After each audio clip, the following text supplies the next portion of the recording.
some seminars on how to build your system to make good fighters. For me, it starts on the foundation, the chassis. So bouncing, first thing. So how do you get a person to bounce? First thing I would do is,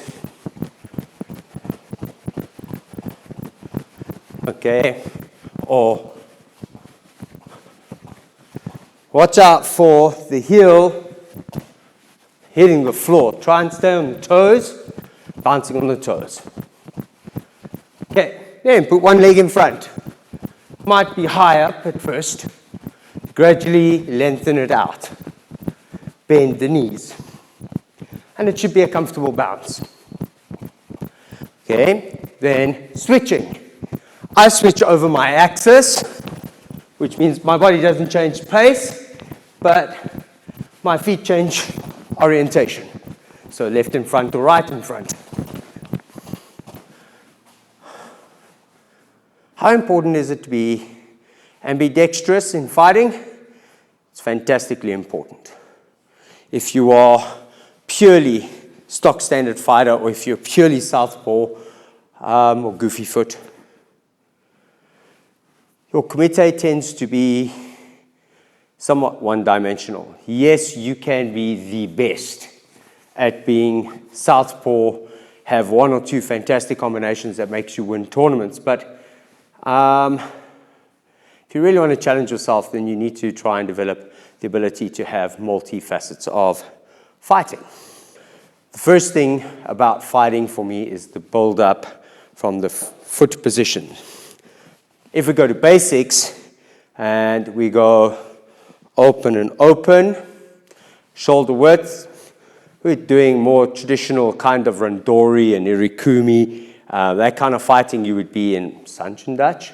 Maybe a slightly longer version, something like Hanzen Kutsudachi, but with maybe the heels lifted and the body weight either forward or backwards. Some people might call this Fudo Dachi or Moto Dachi. I just know it as like your half-size fighting stance. And if you're doing a little bit more aligned with WKF or WUKF or whichever federation you fit in with, maybe you want to go a little bit deeper and a little bit longer. Okay? One of the very important principles is which directions do your hips face? So if I'm square up, am I side on? So maybe I go Kibidachi or Shikodachi.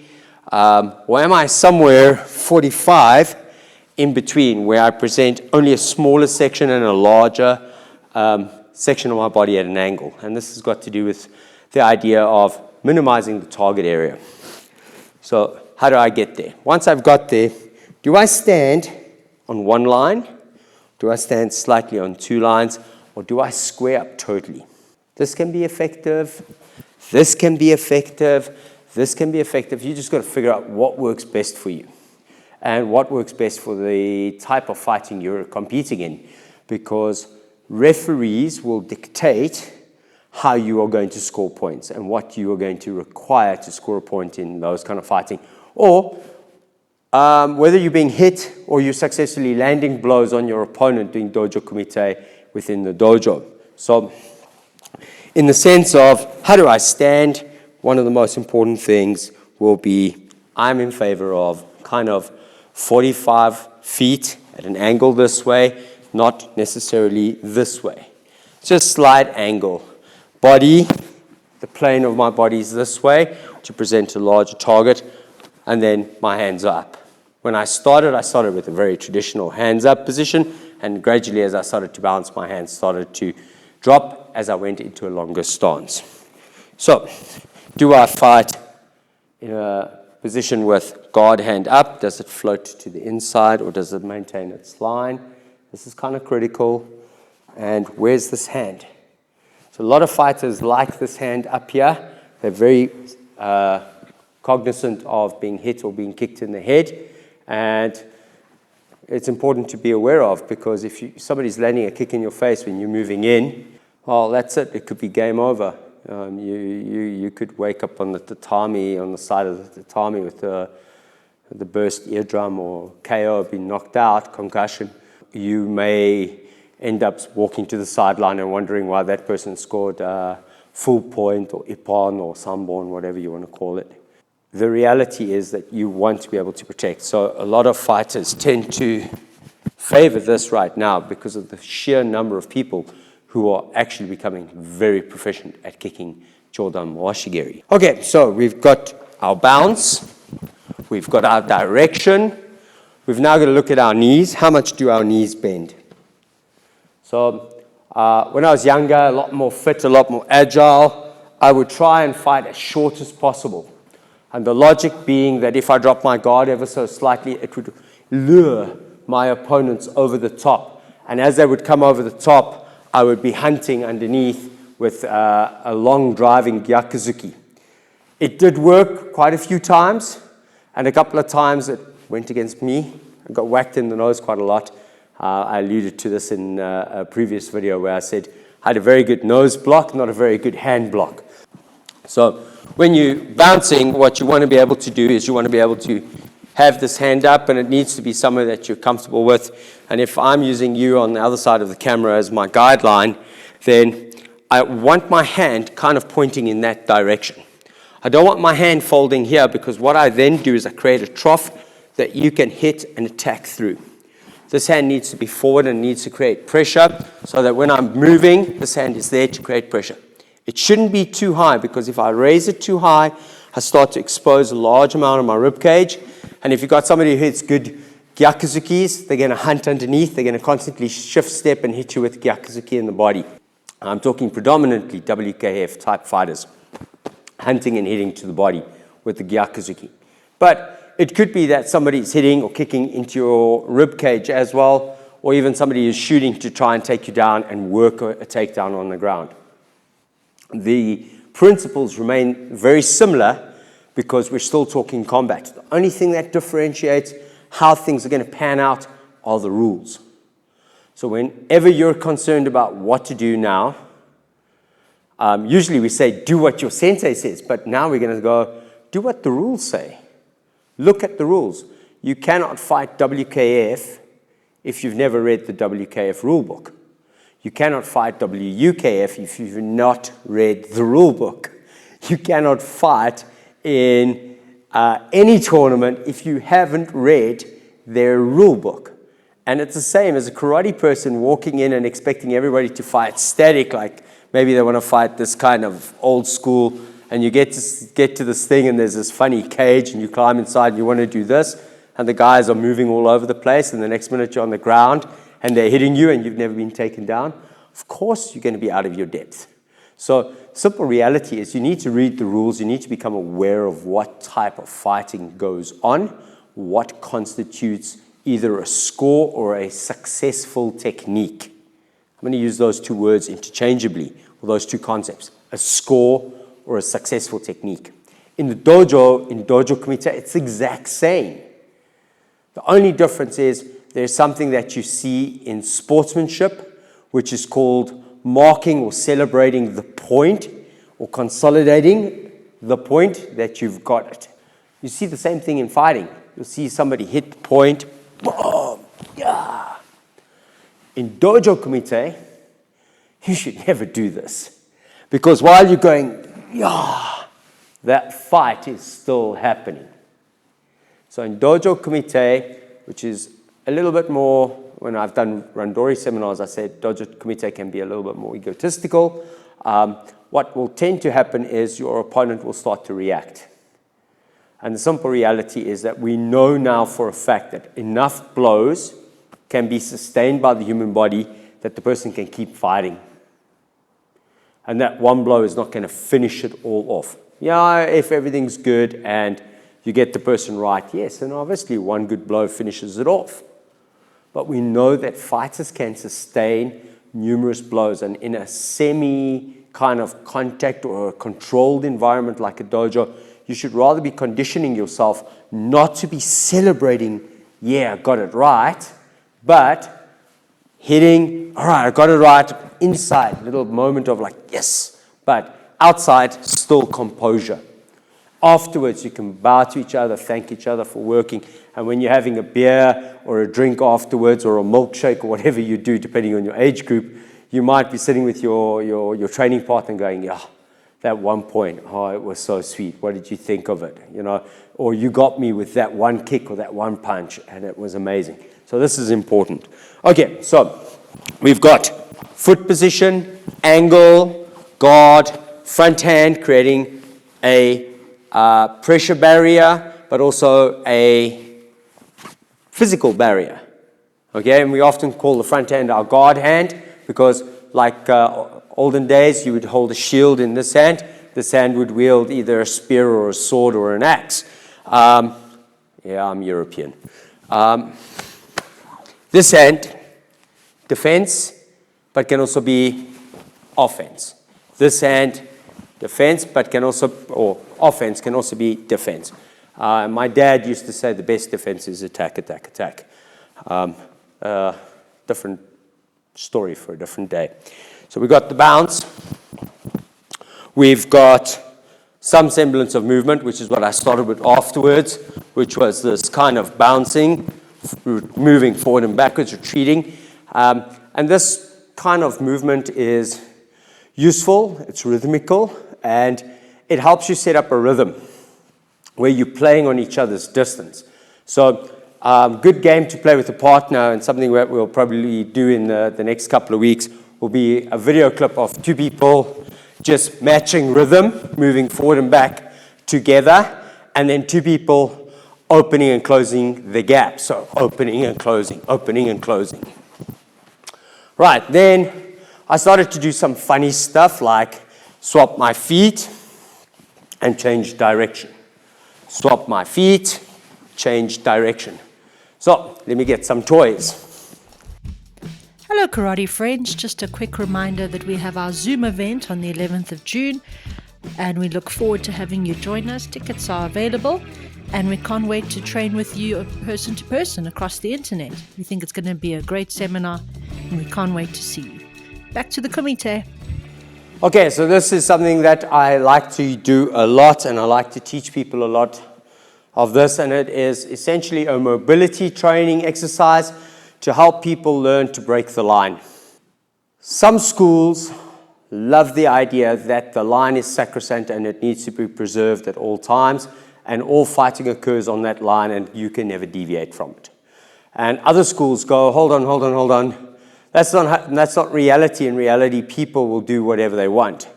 And it's common practice for some people to break the line and therefore mess up your ability to hold the line. So as a Goju practitioner, where we generally don't have these big, long gyakuzukis and big, long maegeris and big, long roundhouse kicks, we tend to be a lot more close quarters fighters traditionally. And our randori usually, especially Okinawan Goju-ryu, the more Okinawan, the more you tend to have this much closer fighting mentality. And the more we get to maybe, let's say, Japanese Goju, the more it kind of lengthens out. And the epitome of this would be the dynamic movement that you would see from Goju-kai practitioners. And they have, I remember as a youngster, they had multiple types of kumite, and some of them close quarters and some of them a little bit further out. And then some of my mates who I spent a lot of time with maybe came from Shotokan or Shukukai, Kimura Shukukai. Their kumite a little bit different again, a little bit longer. My friends doing KSI, Kimura Shukukai, a funny hip movement, you know, and if they hit you, you knew about it. My friends from Shotokan with this great acceleration of the linear, and you're like, you're going, all right, so what do I bring? I do Goju. I'm not allowed to do wrist in the tournament. I'm not allowed to do elbow or knee kick. So we've had to adopt some of their ideas and some of their principles. But one of the things that we like to do as Goju practitioners, we constantly like to move in randori. So this drill, when we get back to the drill, is about moving your feet. So if this is my apex, and I want to imagine that you on the camera are my opponent, and I'm going to use this as my first cone. I'm going to step to this cone. I'm going to swivel around. Then I'm going to step through, and I'm going to swivel around. Step through and bring my leg through. So now I've effectively changed my legs. I've left side back, right side back, left side back, right side back. And I think in one of my previous videos or one of my live streams, we may have covered this actual drill. Now, all we got to do is we've got to try and work on getting it less flat-footed. I'm trying to do it flat-footed to on the balls of your feet with a little bit of a hop. The guard naturally changes as you move. So left in front, right in front, left in front, right. Moving around. I remember one of my seniors. I was a junior in the teams, South African karate team, and senior was a man called Sensei Carl Webster. And he said to me one day, we were talking after training, and he said, for success, you live by drills. You get drills, you train yourself, and you drill yourself on your drills, and that will help you because you have to train at home. We'll get to that point later. So 1, 2, 3. 1, 2, 3. Okay, so this is helping you with mobility. Now, again, doing whatever works for you and whatever fits in with what the rules say, you would adjust to what you're going to do. So, forgive me if you're more of a full contact fighter or you're more of a irikumi fighter, and I'm doing stuff now that looks like that very, very soft fighting, but I'm going to use Gyakuzuki. And the point of departure could be, this is the ki pointing Giksa edge if you want to be technical, okay? So I'm here and I'm going to hit Gyakuzuki, change, Gyakuzuki, change, Gyakuzuki, change, Gyakuzuki, back, Gyakuzuki, back, Gyakuzuki, back, Gyakuzuki. Now I'm going to add in something with my hand. So I'm going to add in a high block. So when we do 1, 2, high block, this way or this way, doesn't matter, okay? You figure out which one works for you. So high block, high block, high block, high block, high, low, punch, high, low, punch, high, low, punch. So now we've got high, low, okay? Let's get number I, okay? So your basics would be get number I. I'm going to add in a little extra footwork. So a little bit back, 1, 2, 3. 1, 2, 3. 1, 2, 3. 1, 2, 3. Slightly different footwork. 1, 2, 3. Move in. 1, 2, 3. Move back. 1, 2, 3. So idea, just changing. Change, change, change, change, change. Lunge step, double step. You can even go as far as to do a through step. But because of the nature of the drill, it's going to mess up your footwork a bit. So what you're going to find is you're going to be going 1, 2. So not quite a fan. There are better drills to work on the through step. Obviously, partner drills are the best thing. But alas, no Brian to do partner drills with tonight.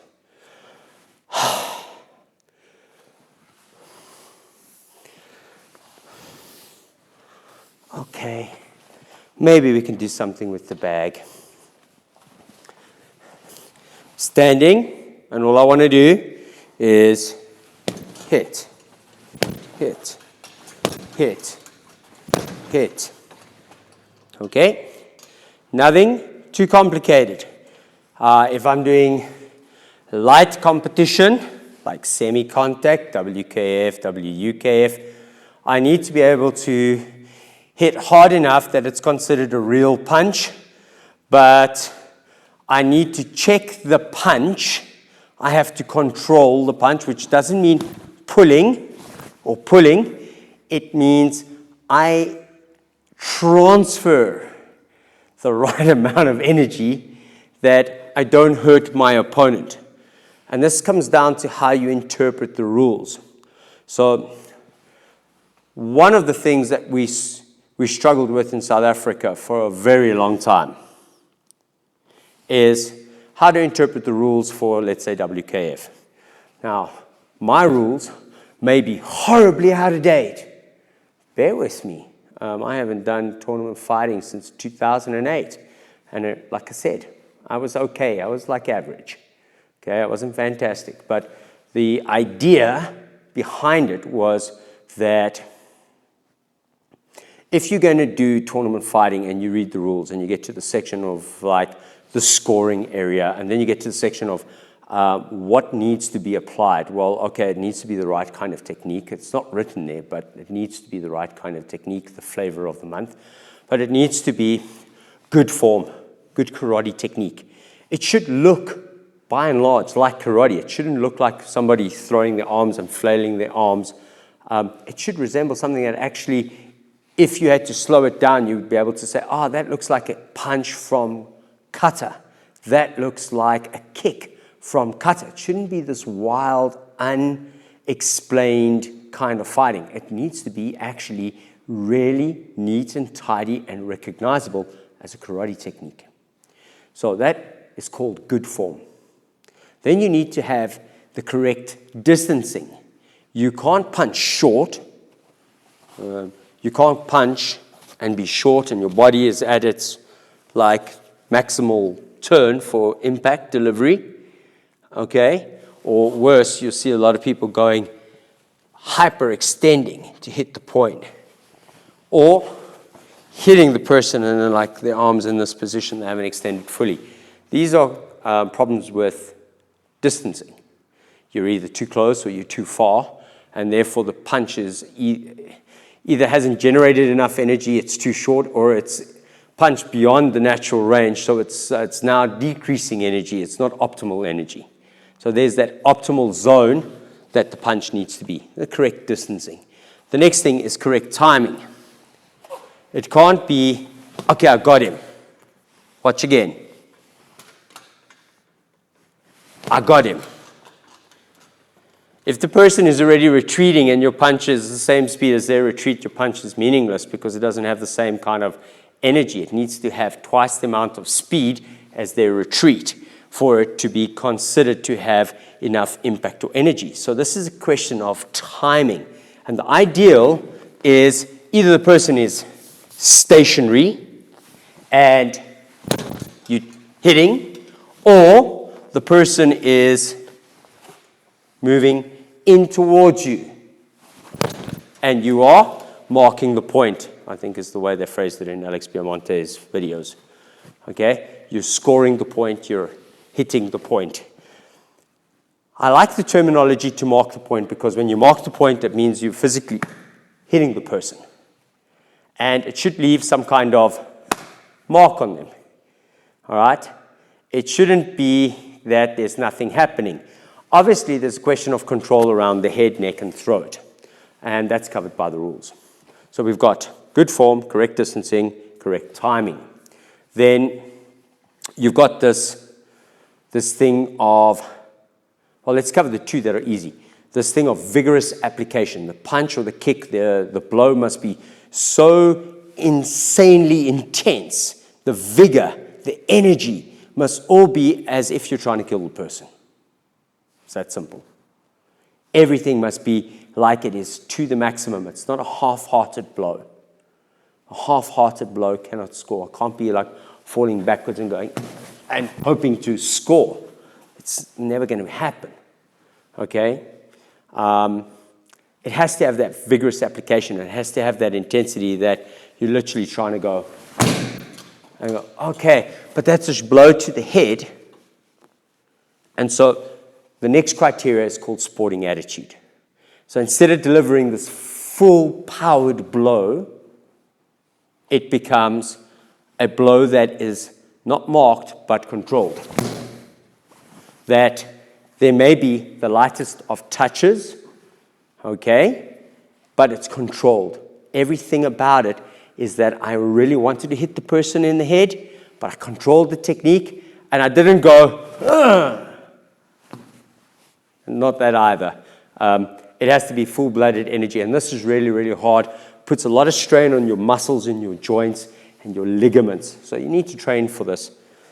The last criteria is something called Zanshin. You need to have a constant state of awareness. And again, like I said, the celebration of the point is something that I've often frowned upon, and anybody who ever worked or trained with me would kind of go, oh yeah, no, he didn't like that at all. And that is because if there is a continuous state of Zanshin, even after the point is hit, there is this constant state of awareness. What if the person is going to attack again? And that is self-preservation. Seriously, it's the most basic way to put it. It's like, I've hit you, I don't know if I've done enough. There's a self-preservation. The only thing that is stopping me is the referee going, yeah, Mayor, move back to your positions, please, and let's allocate point or penalty or whatever. Be it from an old-timer, a little bit, washed out, and maybe not the greatest exponent of fighting, by no means a world champion. My drills and ideas are primitive and basic. They are, however, how I taught other people how to be good fighters, and how I try to improve some of the competitors here in my home country of South Africa to become better fighters. So building blocks of good tournament fighting can be found in basics, and the basics are in your kata. And we spent like 100-something videos doing everything else but Kumite. So tonight, for a change, because I don't have a partner, and B, we're starting to go, all right, we've covered these things, and what can I do on my own that I can try and explain, try and start planting a few seeds that hopefully will germinate with some people and maybe resonate and have some good ideas for some people, would be how to start building a fighter. Okay, somebody who's going to fight in the dojo, somebody who's going to be fit and going to be strong and who's going to work. Now, I have several friends who are practitioners of no-nonsense martial arts and who don't believe in this. Just my one mate just told me one day, it's all crap. This video is not for you. We'll talk other types of Kumite at another point, but this video is really, this video is how do you make a 5-year-old learn how to bounce? Because this is how a 5-year-old bounces. And they're so cute to watch. And when they punch, they just go. So this is how you try and make a difference to a 5-year-old and convert a 5-year-old and a 6-year-old into a 7-year-old and an 8-year-old who's not afraid to fight and who's busy building their skill set. Okay? And that way you do it slowly. I'm not a great fan of the 10-year-old world champion principle. And many parents who have asked if I still teach or do tournament classes are usually very horrified that we do not teach sport karate in a serious way in our dojo at all. It is something that we delicately touch on every now and then, but it is by far the last thing we're concentrating on. We're concentrating on other stuff. But if you happen to have that little one and you'd like to build them up and you're wondering, does this channel have some pointers and some tips to help them become better? This is how we go about it. Please, you want to build a fighter from the floor up, strong legs, strong core, strong flexibility. They need to be fit. It needs to be gradual. The longer you take, the better the fighter. The longer the fighter will have a lifetime. So serious fighters from about age 16 to maybe age 32. Okay, so let's give that fighter 16 to 22 would be like their youth years, 22 to 28. They're approaching their peak and their prime, 28 to maybe 34, 36, and then they're in their twilight years. And then effectively what many do is they hang their belt up, and they hang their mitts and their footers and their shins and all the other equipment up, and that's the end of their karate journey. If you do traditional karate, by the way, you never hang your belt up. Well, you only hang it up every night, but in the morning you put it on again, and you keep training. And that's important because after tournament there is a life. And anybody who has done a lot of tournament and their focus is purely on tournament, they've given up karate because when they got to the end of their career, that was the end of their tournament karate, and that was what they had, and they hold it synonymous with karate. Somewhere along the line, you missed the message. Okay, karate is a lifetime pursuit, and that is something that you've got to work towards. So, all right, have a lovely evening. Thank you very much for watching me blabber on. And for the little ones out there, it's a game of touches. Have fun, and slowly and systematically, if you're a sensei, you try and teach the rules that you're applying. It doesn't have to be WKF or WUKF or WUKO. It can be whatever rules you're using. And again, everything is derived from the rules. So as I do a little bit on Kumite for sport purposes, always go back to the first guide on what we're trying to do, and that is the rule book. Hey, not your sensei, the rule book. Arigato gozaimasu. If you are the sensei, you should have read the rule book. Sayonara.